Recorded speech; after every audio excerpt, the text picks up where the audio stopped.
பார்க்குறீங்களே நான் எப்படி இருக்கேன் பாருங்க அப்படியே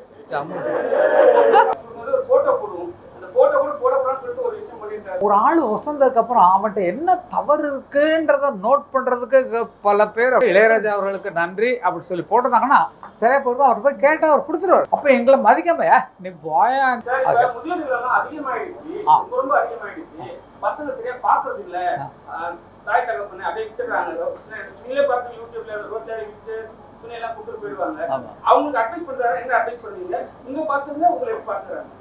சூப்பரா பாத்துக்கிறேன். பாக்குறீங்களே நான் எப்படி இருக்கேன் பாருங்க அப்படி பாத்துக்கிறாங்க எங்க பசங்க.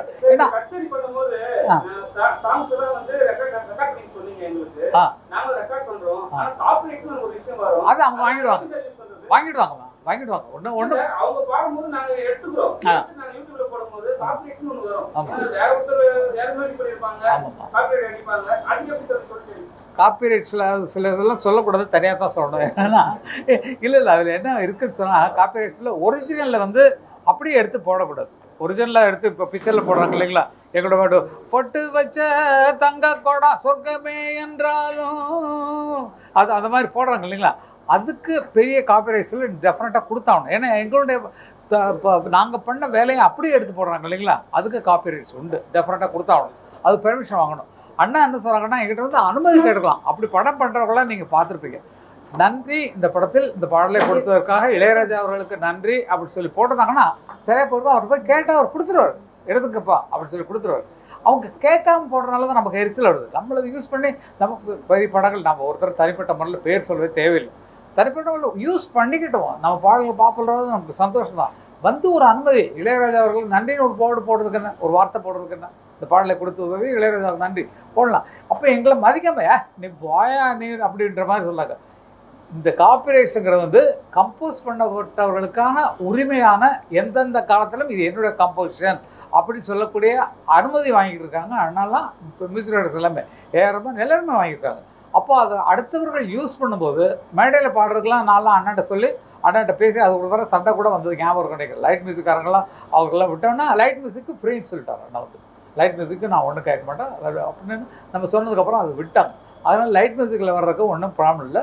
நீங்கள் ஃபுல் சாங்கும் போடாமல் ஒரு ப்ரோக்ராமை போடாமல் ஒரு சின்ன பிட்டா இந்த பாட்டு பாடினாங்க இந்த பாட்டு பாடினாங்கன்னு ஒன்று சாம்பிளாக போட்டிங்கன்னா அதில் ஒன்று காப்பிரைட்ஸில் வர்றதுக்கு சான்ஸ் இல்லை. ஆனால் ரொம்ப நேரம் இன்றைக்கி வந்து ஒரு பல்லவி ஒரு சரணம் ஒரு பேக்ரவுண்டுன்னு போட்டிங்கன்னா அது காப்பிரைட்ஸில் வந்துடும். இந்த பாட்டு பாடினாங்கன்னு சின்ன சின்னதாக போட்டு விட்டிங்கன்னா எந்த காப்பிரைட்ஸும் வர்றதுக்கு இருக்காது, முடியாது. இப்போ நன்றி அறிவிப்பு சொல்கிறாங்க சார். நன்றி சொல்கிறதுக்காக கூட நாங்கள் வந்து இளையராஜா சார் போய் மீட் பண்ணுவோம் சொல்லுவோம். அப்போது நாங்கள் எப்படினாலும் அவங்க நன்றி கொடுக்கும்போது ஒரு ஃபோட்டோ போடுவோம். அந்த ஃபோட்டோ கூட போடக்கூடாதுன்னு சொல்லிட்டு ஒரு விஷயம் சொல்லியிருக்காரு. அது எதனால அது இன்டர்நேஷனலாக இருக்கக்கூடிய ஒரு ரூல். இப்போ அமிதாப் பச்சன் சார் வாங்கியிருக்காங்க, இந்தியாவில் நிறைய பேர் அந்த மாதிரி வாங்கியிருக்காங்க. என்னை பற்றிய செய்திகளை போடக்கூடாது, ஏன்னா தவறான திரிதலோடு வருது. அதே மாதிரி ஏஐயில் எடுக்கும்போது நம்ம முகமே இல்லாமல் ஒரு காமெடியாக வந்து இப்படி போகுது. அது மாதிரி அசிங்கப்படுத்திக் கொள்ள வேண்டாமேங்கிறதுக்காகவும் ஏஐக்கு நம்ம அடிமையானோம்னு சொன்னால் நம்ம மூளை வேலை செய்யாது. ஏஐயில் போய் நம்ம அடிமையாக போயிட்டோம்னா ஃபோனில் நீங்கள் போயிட்டீங்கன்னா உங்கள் மூளை வேலை செய்யாது. பாத்தியான பண்ணியிருக்கேன்னு நீங்கள் காட்டிக்கலாமே தவிர அது ஏஐ பண்ணது, அதுக்கும் உங்கள் பேருக்கு என்ன சம்மந்தம் இருக்குது. ஆகவே ஏஐயே நம்பக்கூடாது. நம்ம மூளையில் அது மாதிரி கொண்டு வர்றதுக்கு நம்ம முயற்சி பண்ணணும். அதை அங்கே கொடுத்துட்டு ஓசியா இப்போ ஓசியா கொடுப்பாங்க, பின்னால் வரும் பொறுங்க பின்னாலும் நீங்கள் மட்டும்தான் இருக்கீங்களா? சொல்லுங்க. நாங்கள் எங்களுக்கு இருக்கிற வேலையில் நீங்கள் வந்து எங்க கூட ஒரு நாளைக்கு 2 நாளைக்கு இருந்து பாருங்கள். என்னென்ன வேலைகளில் மாட்டிக்கிறோம், என்னென்ன கதைகளை கேட்குறோம், என்னென்ன அட்வைஸ் கொடுக்குறோம், என்னென்ன வேலைகளில் உட்காந்துருக்கோம் அப்படிங்கிறதான் உங்களுக்கு தெரியாது. அதுக்கிடையில் இதில் கவனம் செலுத்துகிறோம்னா எங்கள் கவனம் வேறு மாதிரி போய்டும். அண்ணனே சொன்னாங்களே நான் எல்லாம் நம்ப மாட்டேன், நான் வந்து நானாக என்னுடைய திங்கிங்கில் அது என்னென்னா நீங்கள் ஒரு டியூன் அதில் கொடுக்குறீங்கன்னு வைங்களா,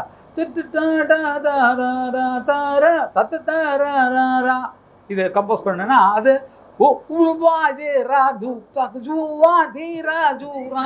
வந்துடும். அப்போ உங்களுக்கு புதுசாக நம்ம ஏதோ ஒரு மொழியில் பண்ணிட்டேன்னு உங்களுக்கு காலரை தூக்கி விடுவீங்க. அது உங்கள் மூளை இல்லை, உங்கள் மூளையில் உருவாகலை. அது அங்கே அவங்க கொண்டு போய் அவன் பண்ணிட்டு இருக்கான் அப்படிங்கிறது தான். நம்ம மூளையை கடைசி வரைக்கும் நம்ம மூளையில் வரக்கூடிய விஷயங்கள் தான், எழுத்துக்கள் தான், பாட்டு தான், குரல் தான் நிற்குமே தவிர மற்றவர்கள் நிற்காது. அது வேறு மாதிரி போயிடும். அதனால் நம்பாதீங்கிறதுக்காக அந்த மீட்டிங் இல்லை, நீங்கள் கேட்ட கேள்விக்கான பதில். அது மாதிரி ஏஐயில் வர வேண்டாம் அப்படின்னு சொல்லி நினைக்கிறாங்க. அது எல்லாருக்குமே நீங்களே பார்க்கல. சில நேரத்தில் காமெடியாக இருக்குது.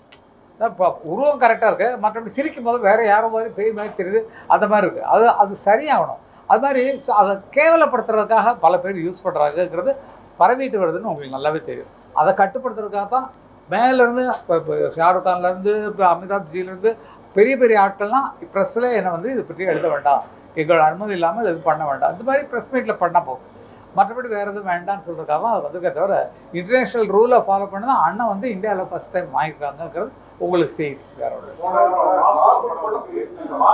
யாராவது ஒருத்தர் சொல்லுங்க, யாராவது ஒருத்தர் மாஸ் பண்ற 3 பாட்டு இளையராஜா சார் பாட்டு, பியூட் படம் வந்திருக்கு, கட்ட மச்சான ராஜா சார் பாட்டு, குப்பேட் அகில ராஜா சார் பாட்டு. இந்த ஒரு வருஷத்துலயே எவ்வளவு இசையமைப்பாளர் ராஜா சார் பாட்டு தான் யூஸ் பண்ணாங்க. அதுக்கு என்ன காரணம் உங்களுக்கே தெரியுது. நான் பதில் சொல்றதை விட உங்களுக்கே தெரியும் என்ன காரணம் சொல்லுங்க. அப்போ மியூசிக் போடுறது நல்லா இல்லையா? அவங்களாம் அந்த மாதிரி பாட்டு போட முடியாதா? அது நான் சொல்லக்கூடாது. தம்பிங்க எல்லாம் நம்ம பிள்ளைங்க, நம்ம சகோதரர்கள், நம்ம குடும்பம்.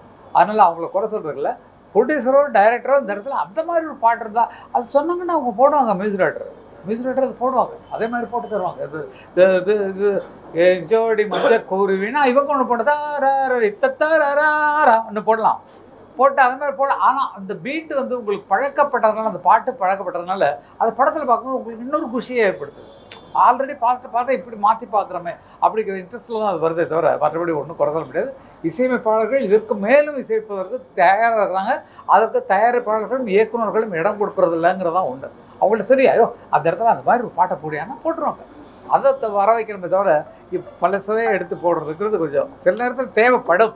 அதை அனுமதியோடு பெற்றுக்கொண்டால் நான் சொல்லலை.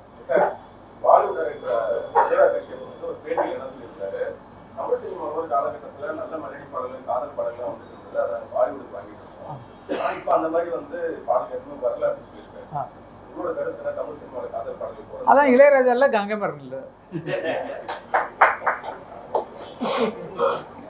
வேற என்ன சொல்றதா இல்லை. எனக்கு சினிமா வேணும், அவங்க நடிக்கிறது போனப்போ அந்த ஆசையே கிடையாது. சதா சர்வ காலமும் மியூசிக்கிலேயே இருக்கக்கூடிய ஒரு ஆள் எனக்கு அண்ணா கிடைச்சிருக்காருன்னா எல்லா வீட்டிலையும் சொல்கிறது தான். என்னை விட பாக்கியசாலி வேறு யாரும் கிடையாது. ஏன்னா ஒரே தம்பி நான் தான் இருக்கேன். அதனால் அவ்வளவு பெருமைகளும் எனக்கு தான் வந்து சார். ஐயோ எங்கள் அண்ணா அப்படின்ற மாதிரி அவருடைய தவறுகளை கண்டு ஒரு ஆள் வசந்ததுக்கப்புறம் அவன்கிட்ட என்ன தவறு இருக்குன்றத நோட் பண்ணுறதுக்கு பல பேர் அப்படி சுற்றிட்டே இருப்பாங்க. என்ன ஏதாவது ஒன்று பிடிச்சதாலும் மடக்கணுட்டா ஏன் அவன் தூக்கி விடுறான். நல்லா சமீபத்தில் ஒரு இடத்துல வந்து ப்ரெஸ்ஸில் நான் திட்டேன், அதை போட்டு பெருசாக பண்ணிட்டீங்களே, அது என்ன நடந்ததுன்னு போட்டிருக்கணும் எனக்கு. அது மாதிரி எங்களை நல்லா வளர்த்து விடுறதுக்கு நீங்கள் எங்களுக்கு ஹெல்ப்பாக இருக்கணும். வேறு ஒன்றும் நான் சொல்கிறதுக்கு இல்லை. அவங்க நல்லவங்கப்பா. ஏதோ இது நடந்த ஏதோ ஆத்திரத்தில் பட்ட சிவகுமார் சார் மைக்கை தள்ளி விட்டார், ஃபோனை தள்ளி விட்டார். அதுக்கு யாராவது எதாவது பண்ணிங்களா? ஒருத்தரும் ஒன்றும் பண்ணல. நான் வந்து சத்தம் போட்டு போட்டியா பின்னால் நின்றுட்டு ஒரு கேமராவை இப்படி பார்த்து, நம்ம இங்கே கேமரா பார்த்து பேசிட்டு இருக்கோம், அவரை என்ன பார்க்குறது இல்லை, பக்கத்தில் நின்றுட்டு அப்படிங்கிற நம்ம பார்க்குறோம். நிறைய பேர் பார்க்கும்போது நீங்களே பார்ப்பீங்க. அவங்க பேசுகிறவங்கள பார்க்க மாட்டாங்க, அங்கே கேமரா பார்த்து அப்படி. ஏன்னா அவங்க வீட்டுக்கு நியூஸ் சொல்கிறாங்களாம், பார்த்தியா நிற்கிறேன் பார்த்தியா அப்படிங்கிற மாதிரி. இது கஷ்டமாக இருக்குது. இப்படி திரும்பி பார்த்தா வாயா வந்து பேசி சொல்ல காரணம் தான் அதுதான் நடந்தது. அதை பெருசாக போட்டு என்னை வந்து ஒரு மோசமான ஆளாக ஆக்கி டேக்கில் இருக்கிற அன்னைக்கு